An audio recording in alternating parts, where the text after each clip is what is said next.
नमस्कार दोस्तों, reach TV आपको आज इस नए प्रोग्राम में आपका स्वागत करता है जो अब हम शुरू कर रहे हैं संवाद आरिफ अज़ाकिया जी के साथ, dialogue with Arif Azakia ji. And basically इसका हमने आपको जैसे प्रोमो में भी बताया था, जब आरिफ जी ने आपसे शेयर किया था कि आपकी बात आपके मुद्दे आरिफ अज़ाकिया जी के साथ। तो इसी के साथ हम इस प्रोग्राम की शुरुआत करते हैं। हमारे साथ आरिफ जी आ चुके हैं और बहुत बहुत धन्यवाद आरिफ जी, आपने समय निकाला और आप हमारे साथ इस प्रोग्राम में अब रेगुलरली आएंगे। हर हर सैटरडे ये प्रोग्राम आया करेगा जैसा, और ये आप ही का कॉन्सेप्ट था, आप ही ने इसकी प्रेरणा हमें दी है। तो बहुत धन्यवाद रीच टीवी की तरफ से, रीच ग्रुप की तरफ से आपको।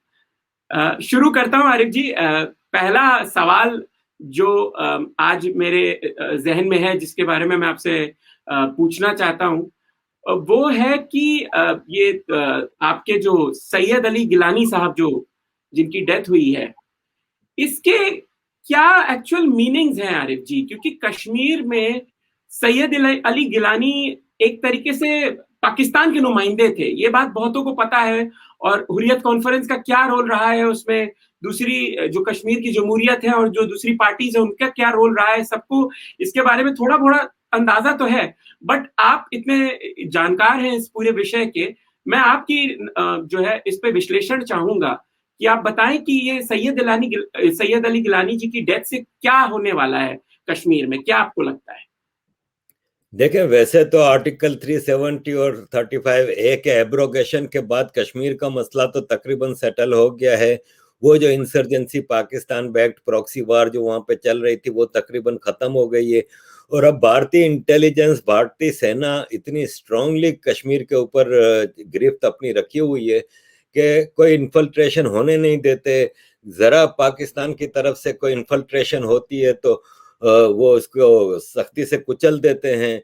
जब आर्टिकल 370 का एब्रोगेशन हुआ था तो उस वक्त जो anti India element, political anti India element Kashmir में थे, उनको हाउस अरेस्ट करके और चीजें करके भारत ने बड़ा खूबसूरती से मसले को सेटल कर दिया था करंट सरकार ने। अली गिलानी ऑलमोस्ट मतलब इररिलेवेंट हो गए थे कश्मीर इशू के हवाले से, क्योंकि आफ्टर ऑल देखें, कश्मीर 1948 में एक लीगल एक्सेशन ट्रीटी के तहत भारत का एक पार्ट बन गया था।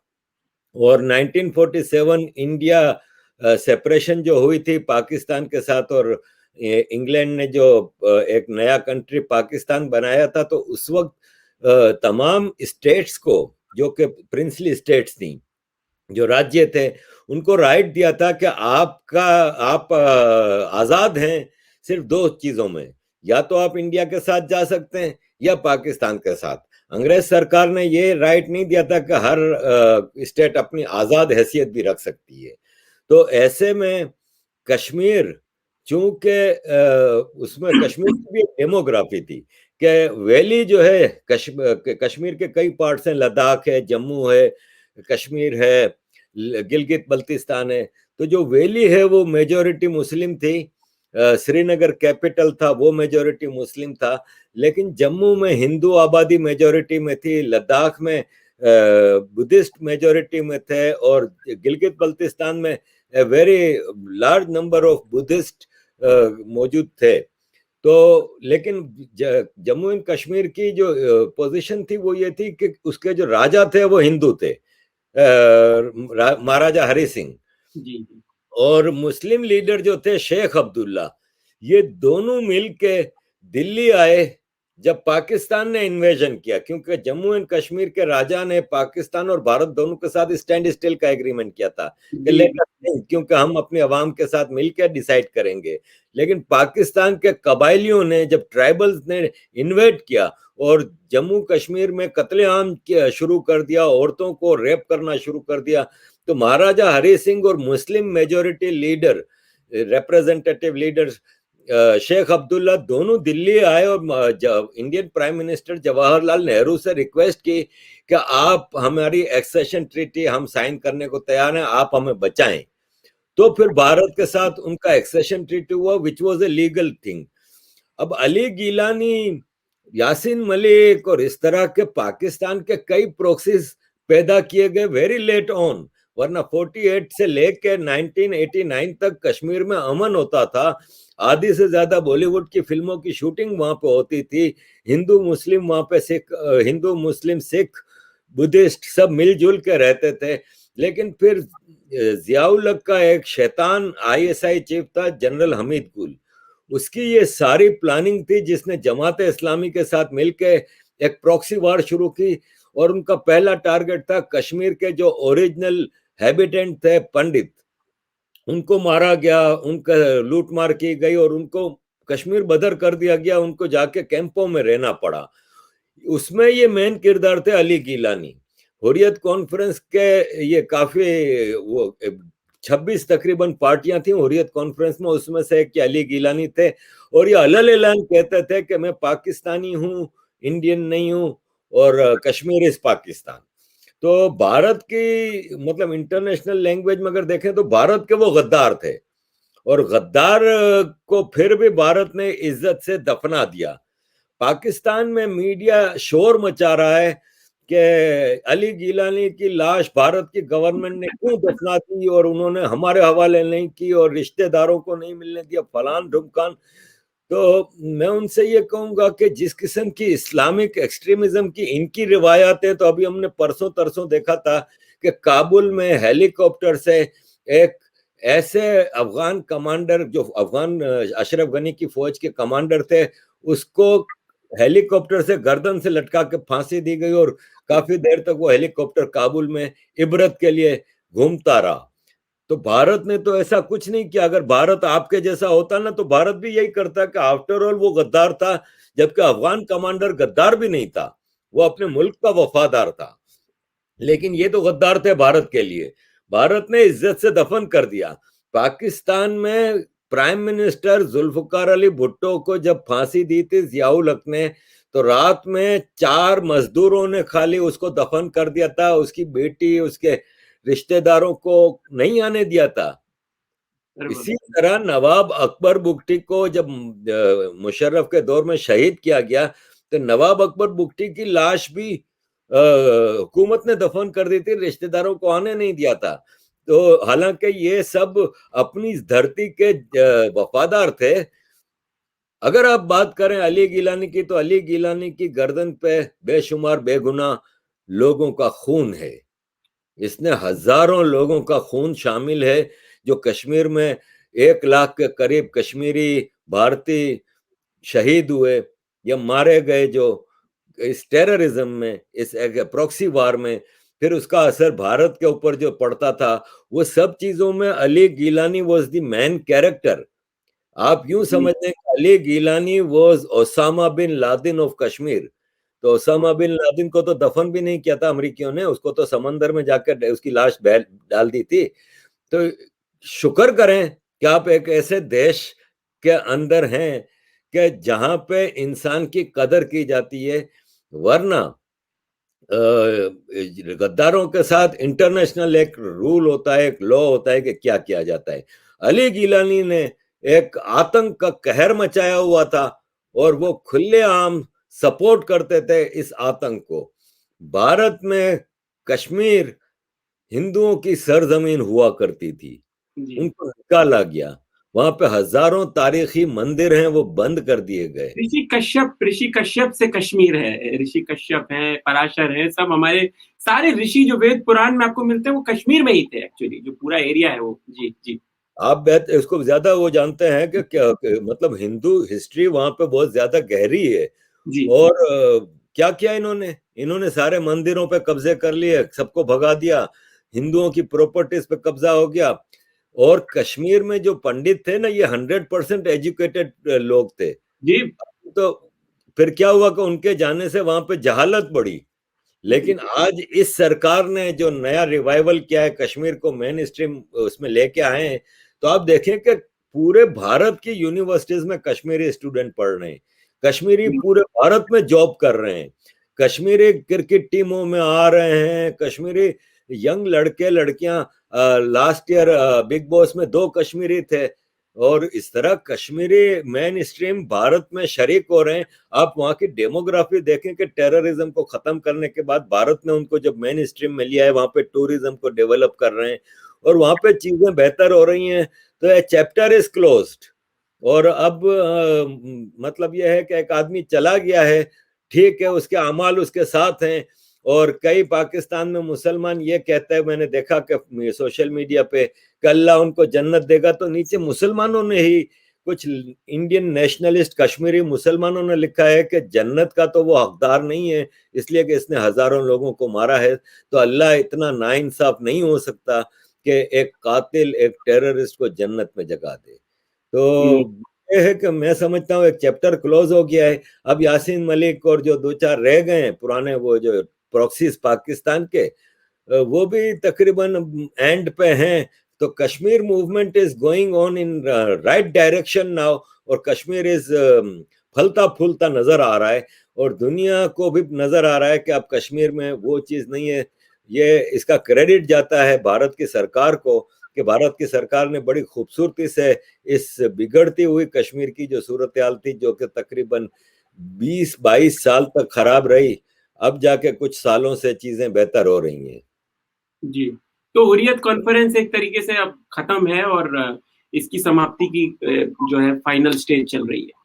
हमने सुना है कि भारत की सरकार हुर्रियत कॉन्फ्रेंस पे तो पाबंदी लगाने का सोच रही है, और उसको एक बैंड ऑर्गेनाइजेशन के तौर पे वो किया जाएगा। और यही बेहतर है। यासीन मलिक को पिछली सरकारों में सरकारी मेहमान बनाया जाता था, जी।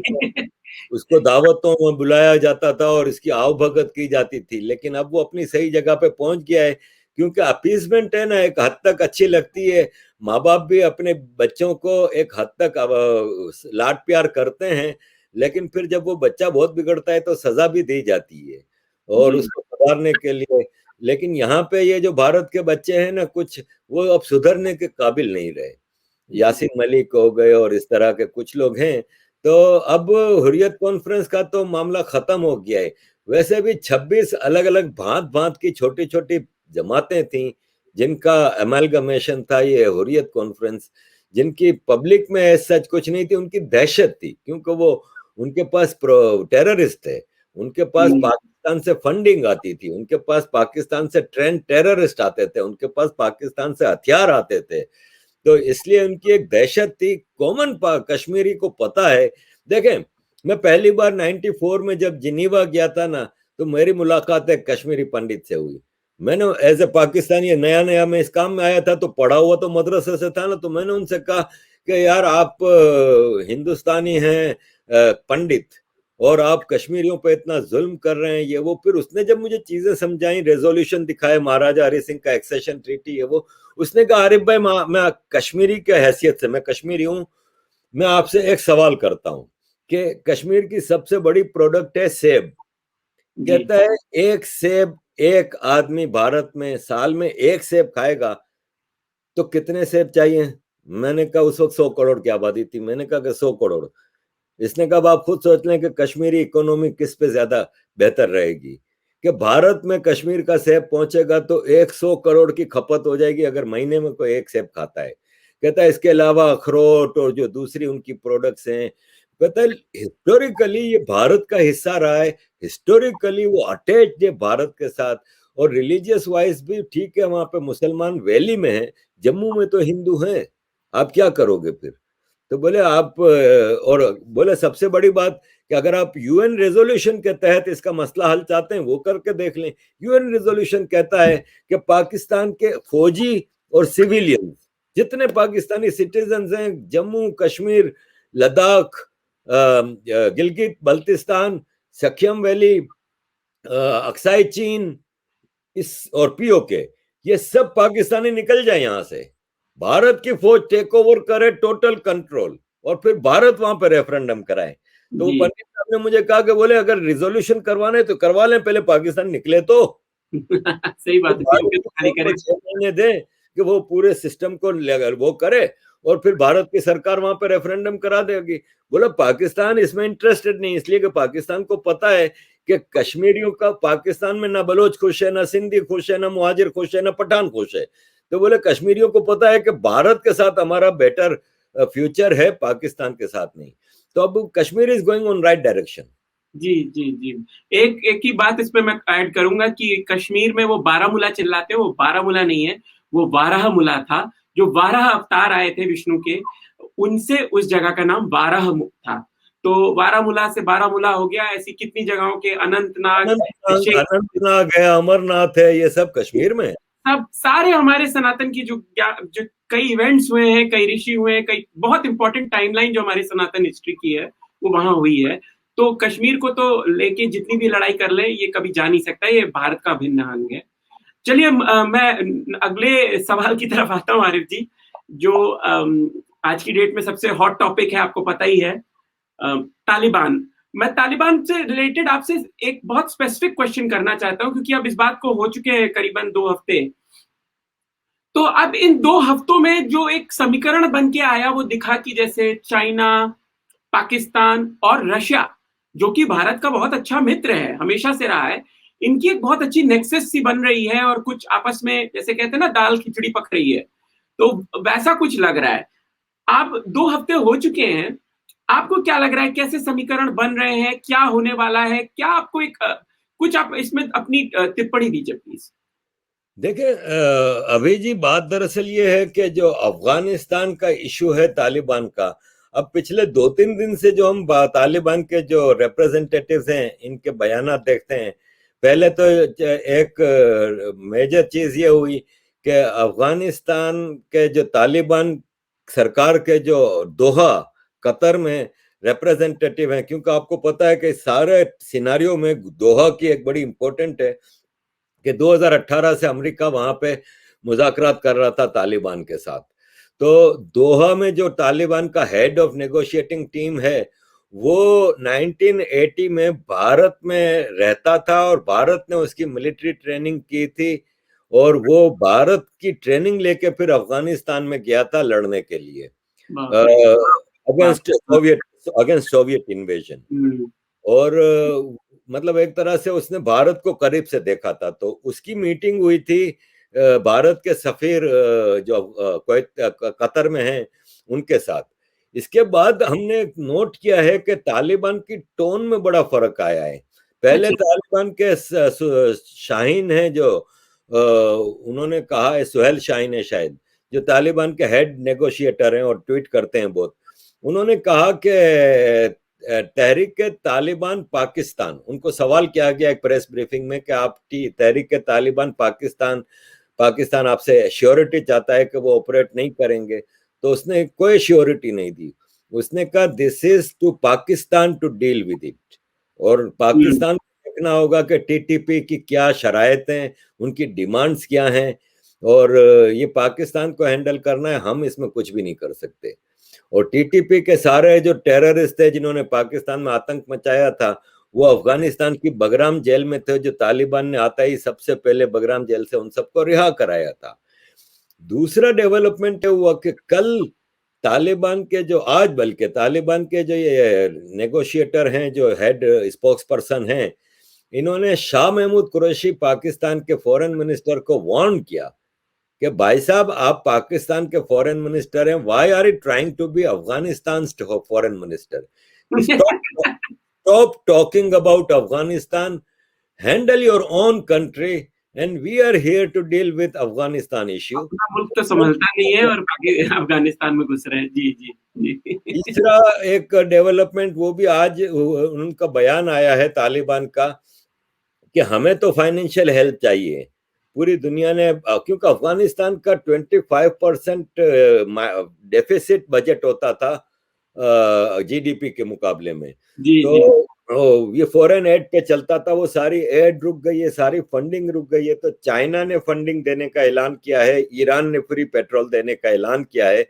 तो आपने जैसे कहा कि एक nexus Russia, China, Pakistan, Iran, तो देखें टेररिस्ट, तालिबान को तो मैं टेररिस्ट ही कहूंगा। टेररिस्टों ने, इन्होंने एक कंट्री को टेक ओवर तो कर लिया है, अब उसको चलाने का जो मसला है, तो एक पाकिस्तान के मदरसे के टीचर को बना दिया है अफगानिस्तान की सेंट्रल बैंक का गवर्नर। इनके पास चलाने वाली टीम तो है नहीं ना, आप किसको और साइंस का हाँ। मिनिस्टर बनाएंगे, किसको एजुकेशन मिनिस्टर बनाएंगे। ये कंट्री चलाने की बात हो रही है, कोई एक अलकायदा या कोई एक टेररिस्ट ग्रुप चलाने की बात नहीं हो रही जिसमें सिर्फ मारना है या मरना है। लेकिन ये कंट्री है जो कि एक स्ट्रेटेजिक पोजीशन पे बैठा हुआ है, जिसके चारों तरफ बड़ा एक अजीब सा नक्शा बनता है। तो नेक्सस वो बनाने की कोशिश कर रहे हैं, चाइना के साथ काफी क्लोज होते जा रहे हैं, लेकिन it's too early to predict. यहाँ पे एक और चीज मैं कहूंगा कि पाकिस्तान ने तालिबान से कहा कि आपके मुल्क में हमारे बलूचिस्तान के मतवाले जो हैं आजादी के, उन्होंने एक पूरा कैंप बनाया हुआ है और वहां पे वो काफी सारे यहाँ से भाग के गए हैं हमारे वांटेड लोग, और वो वहां पे हैं। तो तालिबान के नुमाइंदे ने कहा कि हमारे पास कोई आपका बलोच भगोड़ा नहीं है, हमारे पास जो है वो बलोच सिटीजन ऑफ अफगानिस्तान है। क्योंकि बलोचिस्तान एक डिवाइडेड लैंड है।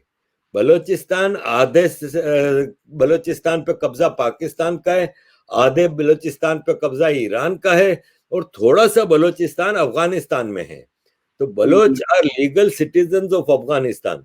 और बलोचों से जब भी मेरी बात होती है तो वो यही कहते हैं कि हम ईरान में भी मर रहे हैं, ईरान भी हम पे जुल्म कर रहा है, पाकिस्तान भी हम पे जुल्म कर रहा है, लेकिन अफगानिस्तान बलोचों पे जुल्म नहीं कर रहा। उन्होंने कहा कि बलोचिस्तान के वो सिटीजन जो अफगानी हैं, वो अफगान गवर्नमेंट चाहे वो अशरफ गनी की हो, तालिबान की हो, किसी की भी हो, उन्होंने बलोचों पे जुल्म नहीं किया है और वो बलोचों को वहां पे सारे इख्तियारात हासिल हैं। तो इसी हवाले से, बलोचिस्तान के हवाले से बात निकली है, तो मैं यहाँ पे एक बात करना चाहूंगा कि 1948 है ना, वो भारत अनडिवाइडेड इंडिया के दो स्टेट के ऊपर बड़ा भारी रहा। एक तो जम्मू एंड कश्मीर रहा कि पाकिस्तान ने वहां पे इन्वेजन किया, दूसरा बलूचिस्तान रहा जिसको 11 अगस्त 1947 को आजादी मिल गई थी अंग्रेजों से, और अंग्रेजों ने बलूचिस्तान को आजाद हैसियत रखने पे इजाजत दी थी।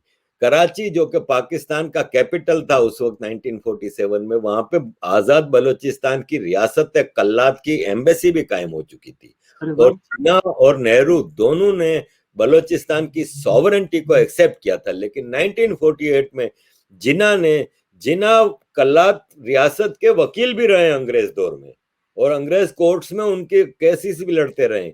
लेकिन वही जिन्ना ने फिर पाकिस्तान फौज के कहने पे अपनी फौज वहां पे भेजी, रियासत कल्लात के जो वाली थे खान ऑफ कल्लात, उनके सर पे बंदूक रख के उनसे एक्सेशन ट्रीटी साइन कराई गई और बलूचिस्तान पे कब्जा हुआ। 1948 से बलोच आजादी मांग रहे हैं। कभी आर्म्ड स्ट्रगल होती है, कभी नहीं हो सकती। अर्ली 1970s में जब पाकिस्तान के 93,000 फौजी शिमला मुआहदे के बाद इंदिरा गांधी जी ने रहा किए, तो वो बेरोजगार लोगों को पाकिस्तान के प्राइम मिनिस्टर जुल्फिकार अली भुट्टो ने बलूचिस्तान में क्रश, जो आजादी की मूवमेंट थी उसको क्रश करने पे लगा दिया। अच्छा। तो उस वक्त वहां पे 3 बड़े नवाब थे, सरदार थे, जो कि इस आजादी की जो मूवमेंट थी उसको लीड कर रहे थे। एक थे नवाब खैरबख्श मरी, जो मरी इलाके के कबीलों के सरदार थे, सारे कबीलों के, और सबसे बड़ा और सबसे रिचेस्ट पार्ट ऑफ बलूचिस्तान होता था। नवाब खैरबख्श मरी आज से 2-3 साल पहले नेचुरल डेथ उनकी हो गई। उनके बेटे हैं हरबियार मरी, मेहरान मरी, ये आज उस मूवमेंट को लेके चल रहे हैं। एक है नवाब अकबर बुगटी। नवाब अकबर बुगटी को मुशर्रफ ने शायद 2006 में शहीद कर दिया था, और नवाब अकबर बुगटी के बेटे को पाकिस्तान ने खरीद लिया था, तलाल बुगटी को, तो वो पाकिस्तान में अपने कबीले का सरदार हो गया है। लेकिन बुगटी कबीले के लोग नवाब अकबर बुगटी के पोते बरामदाग बुगटी को अपना सरदार मानते हैं, और बरामदाग बुगटी बुगटियों को लीड कर रहे हैं जिनीवा से आजादी की मूवमेंट में। और तीसरे सरदार थे सरदार अताउल्ला मेंगल, जिनका आज कराची में इंतकाल हो गया। ये 3 दोस्त थे, साथ पढ़े हैं, साथ हमेशा रहे, और इनकी रिश्तेदारियां रही हैं। नवाब खैरबख्श मरी की बेटी अताउल्ला मेंगल की बहू है। अच्छा। नवाब अकबर बुगटी की पोती बरामदा की बहन, वो नवाब खैरबख्श मरी की बहू है, मेहरान बलोच की बीवी है, बरामदा की बहन। तो ये तीनों कबीले आपस में मिले हुए भी हैं। तो आज ये एक चैप्टर क्लोज हो गया, नवाब अकबर बुगटी शहीद हो गए, फिर नवाब खैर बख्श मरी का भी इंतकाल हो गया, और आज नवाब सरदार अताउल्ला मेंगल कराची की एक हॉस्पिटल में इंतकाल कर गए। It's very sad day for Baloch people. मेरी कई बलोचों से शाम से बात हुई है, ताजियत भी मैंने की है, और एक चैप्टर क्लोज हुआ है। अब उनकी अगली जनरेशन, जैसे नवाब सरदार अताउल्ला मेंगल के बेटे हैं सरदार अख्तर मेंगल, वो BNP party Balochistan national party एक पॉलिटिकल पार्टी के हेड हैं, और इस वक्त बलूचिस्तान असेंबली में उस पार्टी को लीड कर रहे हैं। सरदार अताउल्ला मेंगल आजाद मतलब बलूचिस्तान के पहले चीफ मिनिस्टर रहे हैं। जब 71 तक पाकिस्तान 1.1 यूनिट था, जिसमें ईस्ट पाकिस्तान एक प्रोविंस था, वेस्ट पाकिस्तान एक प्रोविंस था। लेकिन 71 में जब ईस्ट पाकिस्तान बांग्लादेश बन गया तो वेस्ट पाकिस्तान के 1 यूनिट को तोड़ के 4 प्रोविंसेस बनाए गए थे, बलूचिस्तान, पंजाब, सिंध और केपी के। तो बलूचिस्तान के चीफ मिनिस्टर ये सरदार अताउल्ला मेंगल थे, लेकिन सिर्फ 9 महीने बाद जुल्फकार अली भुट्टो ने इनको जेल में बंद कर दिया, गद्दारी का इल्जाम लगा के। नवाब खैर बख्श मरी को जेल में बंद कर दिया, वली खान को जेल में बंद कर दिया। तो ये है सारी कहानी। बलूचिस्तान की आजादी की तहरीक इस वक्त जोर पे है। रोज की बुनियाद पे खबरें आ रही हैं कि बलोची शर्मचारों ने फला जगह पे हमला करके 4 पाकिस्तानी फौजी मार दिए, यहाँ पे हमला करके 6 मार दिए, खुद भी उनकी शहादतें हो रही हैं। लेकिन तहरीक, अब चूंकि आपको पता है बलूचिस्तान में आर्मी ने इतना कंट्रोल रखा है कि वहां पे मीडिया को जाने की इजाजत है नहीं, वहां से कोई खबर बाहर नहीं आ रही, वरना बलूचिस्तान के हालात बहुत खराब हैं। और ये तहरीक आगे बढ़ रही है, और मैं हमारे इस प्रोग्राम के तवस्सुत से भारत की सरकार से हाथ जोड़ के वापस विनती करता हूं कि खुदारा बलोचों की मदद कीजिए।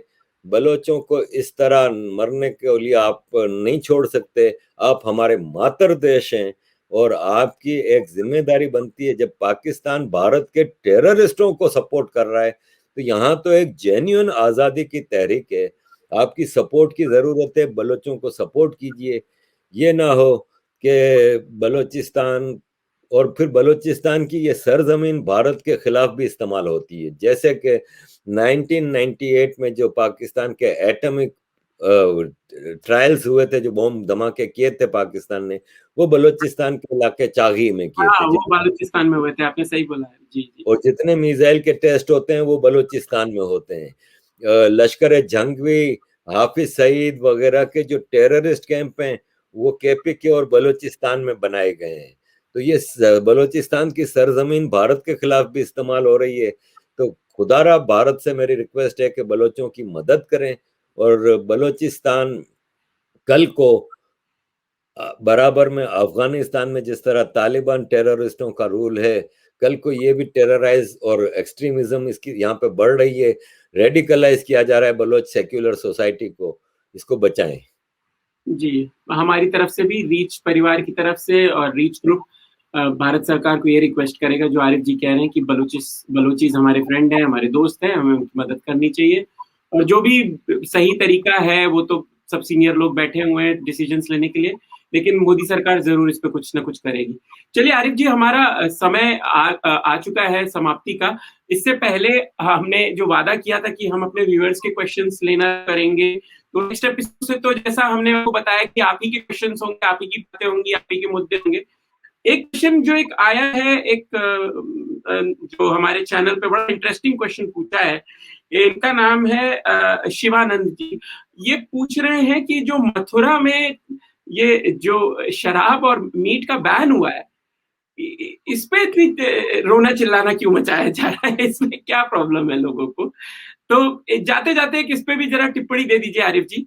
और जी देखिए, अभी बात दरअसल ये है कि दुनिया में कुछ भी हो जाए कोई मसला नहीं, भारत कुछ करे ना तो फौरन इनको मसला होता है, जलन होती है। होता ये है कि 2007 में मैंने जब मेयर के उससे रिजाइन किया और मैं वापस यूरोप की तरफ आ रहा था, तो मेरे पेरेंट्स जो कि दोनों व्हील चेयर पे थे, तो उन्होंने मुझे कहा कि हमने तुम्हें इतने हज उम्रे कराए, तो अब तुम पता नहीं वापस जा रहे हो यूरोप, कब आओगे, तो हमें एक उम्रा करा दो। तो मैंने कहा अच्छा ठीक है, तो मैं उनको व्हील चेयर पे सऊदी अरब लेके गया उम्रा कराने। तो जब वो नमाज पढ़ने हरम शरीफ में जाते थे तो मैं बाहर बैठ के सिगरेट पीता था। तो मुझे पुलिस वाले ने पकड़ लिया। उसने कहा तुम्हें पता नहीं कि हरम की हुदूद में सिगरेट पीना मना है। एक दिन मेरे पास तो मैं फिर हरम की हुदूद से सिटी सेंटर से बहुत दूर जाके मक्का के बाहर जाके पीता था सिगरेट।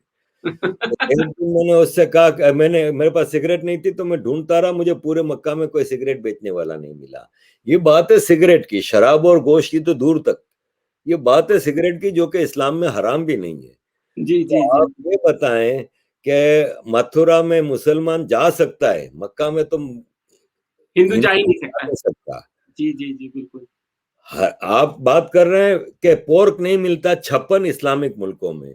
मैं कहता हूं छोड़ें पोर्क को, बकरा भी नहीं मिलता, मुर्गी भी नहीं मिलती अगर वो हलाल तरीके से कटी हुई नहीं है, हाँ, झटका मीट तो नहीं मिलता है कुत्ता जी। भी नहीं मिलता।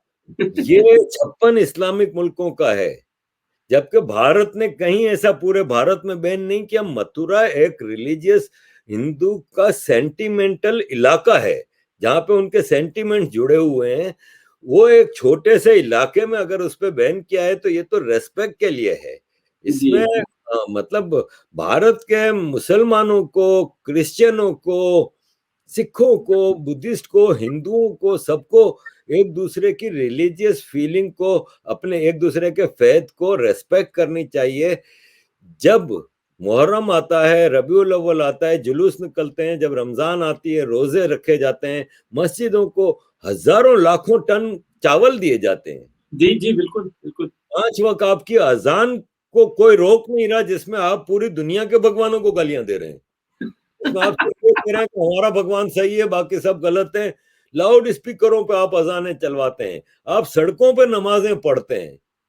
लेकिन हिंदू अगर सिर्फ मथुरा, एक छोटे से, इतने बड़े भारत में एक छोटे से मथुरा में कह रहा है कि गोश्त और शराब मना है, तो क्या बुराई है? ये मैं उन मुसलमान भाई बहनों से पूछता हूँ, जैसे अरफा खानम शेरवानी इस पे चिल्ला रही हैं, तो मैं उनसे पूछता हूँ कि वो अगर इतनी ही मतलब वो हैं, तो किसी क्रिश्चियन को पोर्क खाने दें पाकिस्तान में। मैं देखता हूँ किसी क्रिश्चियन को कुवैत में, कतर में, चले सऊदी अरब तो बहुत बड़ा एक इस्लामिक सेंटर हो गया ना, मलेशिया में, कहीं भी खाने दें। तो जरा रेस्पेक्ट होनी चाहिए, म्यूचुअल रेस्पेक्ट होनी चाहिए। ये देश आपको इतना कुछ देता है, रिलीजियस माइनॉरिटीज को इतनी फ्रीडम दी हुई है, इतना कुछ दिया हुआ है, तो इसमें इसकी साजिशों में हिस्सा ना बने। कभी एक्सट्रीमिस्ट हिंदूइज्म के खिलाफ कॉन्फ्रेंसें हो रही हैं, क्या आपको नजर नहीं आ रहा कि एक क्रिश्चियन मिशनरी औद्रे ठुशके इसको लीड कर रही है? मिशनरी है क्रिश्चियन, उसका हिंदुइज्म से क्या उनका तो ताल्लुक? वही एजेंडा है, वो तो मुगल्स का ग्लोरिफिकेशन और वही। जी बिल्कुल और आपका। फिर फंडेड है। तो जरा शर्म करें, अपने देश की रक्षा करें और अपने देशवासियों के आप करीब जाएंगे, वरना फिर नफरत बढ़ेगी ना। तो फिर ये भूलिएगा नहीं कि 80% फिर वो हैं। जी बिल्कुल बिल्कुल। नहीं, मैं काशी मथुरा और कि नफरत बढ़े, नफरत बढ़ेगी, और जिस दिन आप में जितना एक्सट्रीमिज्म है उसका 10% भी इन 80%ओं में आ गया, तो फिर क्या होगा? ये देश सही। का है, और ये देश सबका है, और इसमें मिलजुल के रहें। नहीं, मैं बस यही कह रहा था कि काशी मथुरा और अयोध्या, ये तीन स्थान हमारे दिव्य स्थान हैं, हमारे भगवान राम, भगवान कृष्ण और प्रभु जो है हमारे, और हमारे महादेव, देवों के देव महादेव, उनका स्थान है। तो ये तो तीन स्थान दिव्य हैं, इनके आसपास तो ऐसे रूल्स आने ही चाहिए। जब हर जगह है दुनिया में, तो हिंदुओं के लिए क्यों नहीं? तो बहुत बहुत अच्छा लगा आरिफ जी, आपने हमेशा की तरह हमें बहुत ज्ञान वाली बातें बताई, ऐसी ऐसी बातें बताई, ऐसी अंदर की आपने चीजें बताई जो बहुत हमारे व्यूअर्स मेरे ख्याल से नहीं जानते होंगे। तो हम आशा करते हैं कि आपको ये प्रोग्राम जो है पसंद आया। और अब जैसे हमने बोला कि हर वीक ही आएगा, हर सैटरडे आएगा, और आपको एक ही काम करना है, इसे हमारे चैनल को लाइक एंड सब्सक्राइब करके कमेंट्स डालने हैं। और जो कमेंट्स आप डालेंगे उन्हीं से हम नई न्यूज और मुद्दे लाएंगे जो हम आरिफ जी से डिस्कस करेंगे, क्योंकि मैंने जैसा पहले ही कहा था, आपकी बात, आपके मुद्दे, आरिफ अजाकिया जी के साथ। फिर से मिलते हैं अगले शनिवार इसी के साथ। जय श्री राम, जय भोलेनाथ। मेरा भी यही मैसेज है। वेबसाइट है रीच की, नीचे लिखी हुई है, उस पे कमेंट करें। रीच के ट्विटर अकाउंट पे कमेंट करें। YouTube चैनल पे कमेंट करें, हमें बताइए कि हमें कहाँ पे सुधार लाना है या कहाँ पे आप समझते हैं कि क्या तब्दीली ला सकते हैं। हमारी कोशिश होगी कि आपके पसंद का प्रोग्राम करें, तो आप प्लीज चैनल को सब्सक्राइब करें, वीडियो को ज्यादा से ज्यादा अपने दोस्तों में हर जगह शेयर करें, ताकि हमें फीडबैक मिलेगा तो हम आपकी पसंद का प्रोग्राम कर सकेंगे। कोशिश हमारी है कि आपके जो आप देखना चाहते हैं, सुनना चाहते हैं, वो चीजें हम आपको बताएं। धन्यवाद अजीज दोस्तों। जय हिंद, जय श्री राम, भारत माता की जय। वंदे मातरम। वंदे मातरम। धन्यवाद आरिफ जी, थैंक यू सो मच। धन्यवाद जी।